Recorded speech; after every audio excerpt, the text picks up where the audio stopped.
नमस्कार जी। मैं आपके चैनल पीबी न्यूज़ के माध्यम से सबसे पहले तो हमारी पार्टी के शीर्ष नेतृत्व का, हमारी सिरसा भाजपा की टीम के हमारे सेनापति श्री आदित्य चौटाला जी का, हमारी सिरसा जिला की टीम और हमारे प्रदेश के मुख्यमंत्री मनोहर लाल जी का धन्यवाद करना चाहता हूं कि जिन्होंने अभी पीछे जो चुनाव हुआ 7 अप्रैल को नगर परिषद का चुनाव हुआ, उसमें चेयरपर्सन के लिए मेरी धर्मपत्नी सुमन बामणे जी को उम्मीदवार बनाया। उनका मैं दिल की गहराई से आभार व्यक्त करता हूं।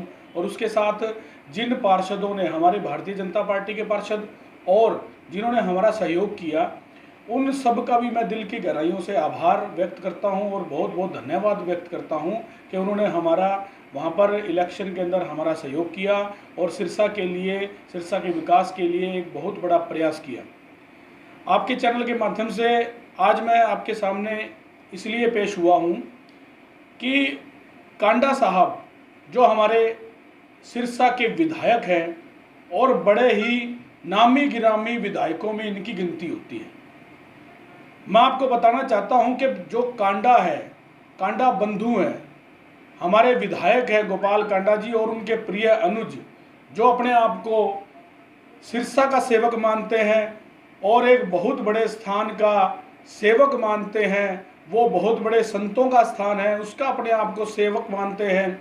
उनकी करतूत और उनके बारे में बताना चाहता हूं कि उन्होंने किस प्रकार से भारतीय जनता पार्टी के मुख्यमंत्री का साथ देने के बावजूद, वहां पर समर्थन के बावजूद सरकार के खिलाफ यहाँ पर उन्होंने भारतीय जनता पार्टी की खिलाफत की और सिरसा की जनता के साथ और भारतीय जनता पार्टी के साथ उन्होंने बड़े पैमाने पर धोखा किया। 21 तारीख को उन्होंने प्रिंट मीडिया के माध्यम से एक स्टेटमेंट जारी की कि भारतीय जनता पार्टी किसी भी उम्मीदवार को अगर चेयरपर्सन के चुनाव के लिए उम्मीदवार बनाती है तो वो उसका साथ देंगे। और क्योंकि उन्होंने प्रदेश की सरकार में भारतीय जनता पार्टी का समर्थन किया हुआ है, इस कारण से वो भारतीय जनता पार्टी के उम्मीदवार का सिरसा नगर परिषद के चुनाव में भी उनका समर्थन करेंगे। उन्होंने एक नाम के लिए सहमति भी दिखाई। उन्होंने जताया कि हम अगर सुमन शर्मा को भारतीय जनता पार्टी अपना उम्मीदवार बनाती है तो वो उसका समर्थन करेंगे। अब देखने वाली बात यह है कि वो अपनी बात में कितना खरा उतरते हैं। उन्होंने 21 तारीख की स्टेटमेंट के बाद जैसे जैसे ये 7 तारीख नजदीक आई, उनके विचार बदलते गए और उनके अंदर का जो पाप था, जो बेईमानी थी, वो सामने निकलकर सामने आई। हम सारी सिरसा की जनता ने देखा कि उन्होंने प्रिंट मीडिया के माध्यम से, इलेक्ट्रॉनिक मीडिया के माध्यम से उन्होंने झूठी स्टेटमेंटें दी, अपने बयान बदले और 7 तारीख को हमारे सीएम साहब से वादा करने के बावजूद भी उन्होंने उनके साथ धोखा किया, भारतीय जनता पार्टी के साथ धोखा किया और सिरसा की जनता के साथ धोखा किया। उन्होंने ऐन वक्त पर, मौके पर, नगर परिषद के प्रांगण में जहां वो चुनाव थे, वहां पर उन्होंने रीना सेठी जी का नाम लिया। अब मैं पूछना चाहता हूं उनसे कि अगर उन्होंने रीना सेठी को उम्मीदवार बनाना था तो ये इतने दिन से ढोंग क्या चल रहा था? ये क्या ढोंग चल रहा था? क्या ढकोसला कर रखा था उन्होंने? वो पूरे तौर पर भारतीय जनता पार्टी के विश्वास में थे, उन्होंने भारतीय जनता पार्टी का समर्थन किया हुआ है और एक तरफ वो यहाँ पर स्थानीय तौर पर सिरसा के अंदर वो भारतीय जनता पार्टी की खिलाफत करते हैं और अपने बंदे को, अपने चहेतों को बनाने के लिए वो भारतीय जनता पार्टी के साथ और सीएम साहब के साथ धोखा करते हैं। मैं पूछना चाहता हूं गोपाल कांडा जी से कि अगर उन्होंने रीना सेठी को ही खड़ा करना था तो उन्होंने पहले अपना स्टैंड क्लियर क्यों नहीं किया? उन्होंने भारतीय जनता पार्टी को धोखे में क्यों रखा? और हम लोग सारे पार्टी के जो शीर्ष नेतृत्व है, हमारे जिला की जो टीम है, बार बार उनसे सलाह ले रही है, उनके पास जा रही है, उनसे पूछ रही है कि आप क्या करना चाहते हैं, आप हमें कैंडिडेट का नाम दो। और हम लोग जो हमारे, वो कह रहे हैं बार बार कि भारतीय जनता पार्टी का जो भी उम्मीदवार होगा हम उसका साथ देंगे। हमने उनको 3-4 लोगों के नाम सुझा दिए, भाई ये नाम है हमारे पास, जो महिला पार्षद है वो ये बन सकती हैं। उन्होंने कह दिया कि इनमें से उनका कोई जवाब नहीं आया। उन्होंने बात को गोलमोल रखा और उन्होंने धोखा, क्योंकि उनके मन में धोखा था इसलिए वो पहले से ही तैयार थे, उनको पता था हमने 7 तारीख को क्या करना है। और ये दूसरी बात ये कि इस सारे प्रकरण के अंदर, इससे पहले भी ये प्रकरण चला, इस प्रकरण के अंदर चाहे हमारे सांसद संजय भाटिया जी पिछले दिनों में आए, जब ये स्टे का प्रकरण हुआ, उससे पहले जो 27 तारीख को इलेक्शन था उसमें 26 तारीख को जो यहाँ से पार्षद को भगाया गया, जो इनके गुट के पार्षद थे, इनकी पार्टी के पार्षद थे, हलोपा पार्टी के पार्षद थे, रणधीर सिंह धीरा के साथ मिलकर वो जब नाम तय होने को आया, जब ये एक जगह बैठकर भारतीय जनता पार्टी के नेताओं के साथ सब तय कर रहे हैं और गोविंद जी और गोपाल जी उनके साथ बैठे हैं, सब तय हो रहा है, 26 तारीख को उन्होंने उस समय भगा दिया। फिर आया सुमन शर्मा जी के साथ एक बहुत बड़ी घटना घटी। वो हमारी पार्टी की एक कार्यकर्ता है, पार्षद हैं, उनके साथ एक बहुत बड़ी घटना घटी कि उनके पति का देहांत हो गया, आकस्मिक निधन हो गया और उसकी सहानुभूति को उन्होंने भुनाने की कोशिश की, मगर उसके अंदर भी उनका षड्यंत्र था। वो जो आपने 7 तारीख को देखा वो आपको मैं बता चुका हूं उन्होंने क्या किया। अब जब वहां पर 7 तारीख को 11 तारीख को जब वो चुनाव होना था यहाँ पे नगर परिषद का, तो 10 तारीख को इन्हीं के बंदों ने, इनके ही जो इनके साथ मिले हुए हैं उन लोगों ने बड़े षड्यंत्र के साथ 10 तारीख को वो स्टे की कॉपी यहाँ पर आई और यहाँ पे स्टे उन्होंने ले लिया। अब वो स्टे होने के बाद आपने देखा कि वो इलेक्शन जो स्टे होने के बाद वो पोस्टपोन हो गया। अब यहाँ पे सारों ने ये अचंबा भी माना कि अब क्या होगा, अब क्या होगा। अब दोबारा से जब प्रयास किए, एक तरफ तो ये कहते भी हमने प्रयास किए इलेक्शन कराने के। अब भारतीय जनता पार्टी की क्या भूमिका है? भारतीय जनता पार्टी कभी भी ये नहीं चाहती थी कि यहाँ पे इलेक्शन ना हो। भारतीय जनता पार्टी चाहती है कि यहाँ इलेक्शन हो, यहाँ की एक महिला आरक्षित सीट है, उस महिला आरक्षित सीट के ऊपर एक महिला को बैठना चाहिए, जबकि 3.25 साल से एक कार्यकारी प्रधान के रूप में रणधीर सिंह धीरा वहां पे कब्जा करके बैठा है। और आपको मैं बताना चाहता हूं आज आपके पीबी न्यूज के माध्यम से कि उसने 3.25 साल के अंदर इतना बड़े व्यापक स्तर पर भ्रष्टाचार किया है जिसको आप सोच भी नहीं सकते। ऐसी ऐसी गलियां उन्होंने बना दी जो सिर्फ कागजों में बनी है। वार्ड नंबर 1 के अंदर मैं आपको एक उदाहरण दे रहा हूं, उसके और भी उदाहरण हम उन साक्ष्यों के साथ आपके सामने प्रस्तुत करेंगे। 1 नंबर वार्ड के अंदर उन्होंने गलियां बनाई जो सिर्फ कागजों में बनी, उसका पैसा हड़प के, और मुझे कोई गुरेज नहीं है ये बात कहने में कि नगर परिषद के कुछ अधिकारी भी उनके साथ मिले हुए हैं। मिला मिली भगत के कभी कुछ नहीं होता। सबसे बड़ी बात गोपाल कांडा जी की, हलोपा पार्टी की, उनके जो पार्षद है जिनमें राजेश गुज्जर है, मनोज मकानी है और राजू एमसी है, ये सब लोग रणधीर सिंह धीरा के साथ मिलकर बड़े पैमाने पर व्यापक स्तर पर नगर परिषद के अंदर इतने 3.25 साल से वो भ्रष्टाचार किए हुए हैं। उसकी जांच होनी चाहिए और हम जांच करवाएंगे। अब उनको हम आईना दिखाएंगे सारी जनता को कि इन्होंने क्या किया। उल्टा ये भारतीय जनता पार्टी पर आरोप लगाते रहे हैं कि भारतीय जनता पार्टी चुनाव नहीं होने दे रही। हम क्यों नहीं चाहेंगे चुनाव? हम तो चाहते हैं कि इस सीट पर कोई बैठे। हमारे 10 एमसी जीत कर आए हुए हैं, 9 एमसी हैं, एक हमारी माननीय सांसद महोदय हैं। उन सब ने एकजुट होकर पिछले इस चुनाव के अंदर सब ने सहमति दिखाई कि हम पार्टी की तरफ से जो भी कोई इसका उम्मीदवार होगा हम उसका खुले मन से एकजुट होकर उसका समर्थन करेंगे। अब इस 7 तारीख को इन्होंने रात सुबह 9 बजे तक भी, सुबह 7 तारीख को 9 बजे तक भी कांडा साहब ने बिल्कुल भी ईमानदारी नहीं दिखाई और उन्होंने वहां पे सबको भरोसे में रखा। सब पार्टियों को घुमा के हमारे जो शीर्ष नेतृत्व और जो हमारे ऑब्जर्वर आए हुए थे उनको भी भ्रम में रखा, उनको जवाब नहीं दिया। तो आखिर में आकर वहां पर वोटिंग के लिए सभी पार्षद पहुंच गए। अब और वहां पर पार्षद सब पहुंच गए, उसके बाद उन्होंने क्या किया, वहां पर जाके हमारी माननीय सांसद श्रीमती सुनीता दुग्गल जी वहां पहुंची हुई थी। उन्होंने उनसे क्वेश्चन किया कि बोलिए कांडा साहब आपकी तरफ से कौन कैंडिडेट होगा, आपने समर्थन किया भारतीय जनता पार्टी का, बोलिए आपकी तरफ से कौन होगा। तो उन्होंने मनोज मकानी जी की तरफ इशारा किया, उनके पार्षद हैं, उनकी तरफ इशारा किया और उन्होंने तुरंत रीना सेठी का नाम वहां सबके सामने अनाउंस किया।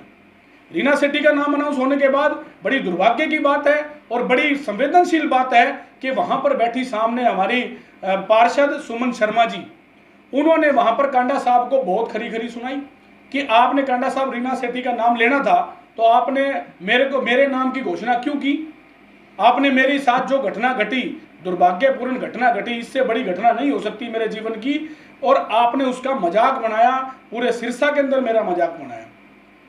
और उसके साथ साथ अगर सुमन शर्मा को, अन्य किसी पार्षद को, उन्होंने पार्षद को चेयरपर्सन बनाना था तो उनके मन में क्या था, तो उन्होंने पहले उजागर क्यों नहीं किया। ये सारा का सारा प्लान था गोपाल कांडा और गोविंद कांडा का कि उन्होंने अपना चुन रखा था कि हमने किसको खड़ा करना है। और दूसरा ड्रामा इन्होंने ये किया कि उन्होंने 6-7 एमसीओ का एक गुट अलग से तैयार किया। इन्हीं के बंदे वो ड्रामा करके, उनमें आज़ाद पार्षद भी थे और कांग्रेस के भी थे, उनको बरगलाकर उनको ये कह के रखा कि हम अपने बीच में से एक पार्षद बनाएंगे। उसमें 1-2 नाम थे, उनको लॉलीपॉप दिया गया कि आपको चेयरपर्सन बनाएंगे, मगर उनको भी नहीं बनाया गया। एट ए टाइम उनका वो बिल प्लान था, उन्होंने प्लान के तहत उसमें रीना सेठी का नाम अनाउंस किया और वहां पर उन्होंने उन सब 7-8 पार्षदों को भी बीच में शामिल कर लिया। अब भारतीय जनता पार्टी ने जिनका सहयोग लिया, उनके सहयोग से हमने इलेक्शन लड़ना था। भारतीय जनता पार्टी लड़ने के लिए गई थी इलेक्शन, तो लड़ेगी इलेक्शन। तो अब अगर पहले गोपाल कांडा जी अगर उसका अपना अनाउंस करते हैं तो भारतीय जनता पार्टी भी करेगी। भारतीय जनता पार्टी ने मेरी धर्मपत्नी सुमन बामणिया का नाम अनाउंस कर दिया। तब भी उनको ये क्वेश्चन किया गया था वहां पर कि भारतीय जनता पार्टी की तरफ से हमारी सुमन बामणिया पार्षद है, वो यहाँ की चेयरपर्सन के लिए उम्मीदवार है। तब उन्होंने क्यों नहीं किया? सुमन शर्मा के लिए भी नहीं किया, सुमन बामणिया के लिए भी नहीं किया। तो उनके मन में क्या था, सब लोगों को पता है। ये ढोंग था, ढकोसला था। सिरसा की जनता की जो दुहाई देते थे कि हम सिरसा में विकास करवाना चाहते हैं, ये सारा कुछ कोई विकास नहीं है। ये सारा एजेंडा इनका धोखाधड़ी का है, भ्रष्टाचार का है। इनका मेन मकसद था नगर परिषद के अंदर जो पैसा पड़ा है उसको हड़पने का, और वो सारा पैसा हड़पेंगे और हम वो पैसा हड़पने नहीं देंगे। हम पैसे अगर हड़पने की कोशिश करेंगे तो हम उनका खुलासा करेंगे और उनके पीछे जांच बिठाएंगे। हमें कुछ भी करना पड़े, हम भ्रष्टाचार नहीं होने देंगे, नहीं होने देंगे, नहीं होने देंगे। हाँ जी सर, जिस टाइम नगर परिषद के चुनाव हो रहे सी, तुसी उस टाइम अंदर सी हॉल दे की माहौल सी की चल रहा सी, थोड़ा या चानना पाओ। हमारी सांसद सुनीता दुग्गल जी के साथ 10 पार्षद हम अपने जहाँ चुनाव होना था, जहाँ हमारा एमसी का सदन है, उस सदन में हम सब लोग इकट्ठे गए थे। वहाँ जब हमने देखा कुछ पार्षद वहाँ बैठे थे और कुछ आना था, और सामने वाली चेयर पर विधायक गोपाल कांडा जी बैठे थे और हम सुनीता दुग्गल जी के साथ अंदर चले गए हैं। सुनीता दुग्गल जी अपनी सीट पर बैठ गई। वहाँ पर सब पार्षदों के सीट पर नंबर लगाए हुए थे, जैसे 1 नंबर वार्ड के, 2 नंबर वार्ड के, इस तरह से सीट पर नंबर लगे हुए थे। हम सभी 10 के 9 पार्षद वो अपनी सीटों पर जाकर बैठ गए। कुछ देर तक सांसद और विधायक इनमें कुछ बातचीत चली। इसके साथ में जो कार्यकारी प्रधान रणधीर सिंह धीरा जी साथ में चेयर पर बैठे थे, उन्होंने एक सवाल किया। वो बोले, कहते बहन जी हम तो पहले भी तैयार थे भारतीय जनता पार्टी का समर्थन करने के लिए और सुमन शर्मा के लिए। सबसे पहले उन्होंने ये कहा, रणधीर सिंह धीरा जी ने ये कहा कि सबसे पहले मैंने सुमन शर्मा जी का नाम लिया था। तो हमारी सांसद सुनीता दुग्गल जी ने कहा, अब कौन से मुल्ला मर गए और रोजा घट गए, अब नाम ले दो सुमन शर्मा जी का।